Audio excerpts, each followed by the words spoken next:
इस्लामाबाद के sector G72 में अफसोसनाक गैस लीकेज धमाके के बाद मुख्तलिफ शहरों से लवाहिकीन की आमद का सिलसिला जारी है। दुल्हन के अहले खाना भी पहुंच गए हैं। मजीद जानते हैं वहां पर मौजूद मोहम्मद ज़रीफ से। ज़रीफ, बताइएगा अफसोसनाक वाक़े के बाद अब क्या सूरत हाल है? देखिए, अफसोसनाक वाक़े के बाद जो है अब तो ख़ासा टाइम गुजर चुका है और सुबह तकरीबन 7:24 पर यह वाक़या पेश आया था, जिसके बाद रेस्क्यू और इमदादी जो टीमें हैं वो मौके पर पहुंची थी। इस वक्त तक जो रेस्क्यू का अमल है वो ऑपरेशन मुकम्मल कर लिया गया है। बताया यह जा रहा है कि 12 अफराद इस जो है वो वाक़े में ज़ख्मी हुए, जबकि 8 अफराद जो है वो जान की बाजी हार गए। ये जो है वो शादी वाला घर था, दुल्हन और दूल्हा जो है उनका आज वलीमा था और शादी वाला घर जो है वो मातम में तब्दील हो गया।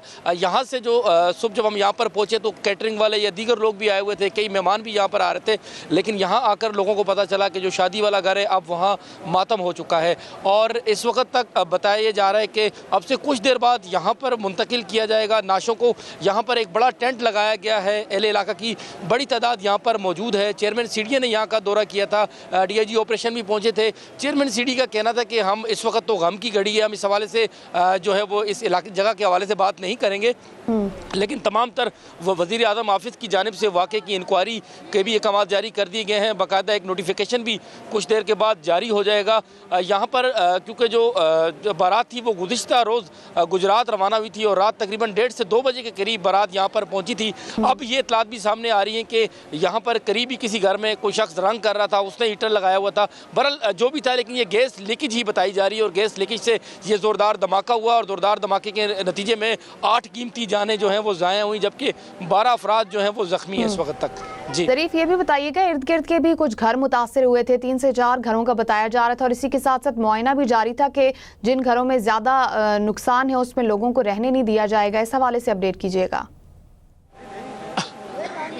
जी बिल्कुल, चेयरमैन CDA को तो यही कहना था कि जो है जब धमाका हुआ है तो 3 घर तो इससे बराह रास्त मुतासिर हो गए हैं, जो ज़मीन बोस हो गए हैं, जबकि एक घर की छत भी गिरी है। अब ये बताया जा रहा है कि कुछ घरों में दरारें भी पड़ी हैं और कहा जा रहा है कि जिन घरों में दरारें पड़ी हैं वहाँ पर अगर कोई लोग रहते हैं तो उन्हें रहने नहीं दिया जाएगा, क्योंकि ये जगह जो है वो अब किसी तरह भी ख़तरे से खाली नहीं है। क्योंकि यहाँ पर जब हमारी एनी शाहिदीन से बात हुई तो उन्होंने भी ये बताया था कि कुछ घरों में दरारें पड़ी हैं। तो CDA की जो टीम्स है वो बाकायदा CDA का जो शोबा है वो बाकायदा यहाँ पर इस चीज़ों को यकीनी बनाएगा कि जो घर जो हैं वो उनकी हालत जो है वो जिनकी नहीं है, तो उस हवाले से खासा जो है वो CDA टीमें भी मुतारिक होंगी। बहरहाल कल तो यहाँ पर जो है मैयतों को दफनाया जाएगा, तदफीन के बाद ही तमाम तर जो दीगर काम है वो भी मुकम्मल किए जाएंगे। ठीक है, बहुत शुक्रिया ज़रीफ, आपने अपडेट किया।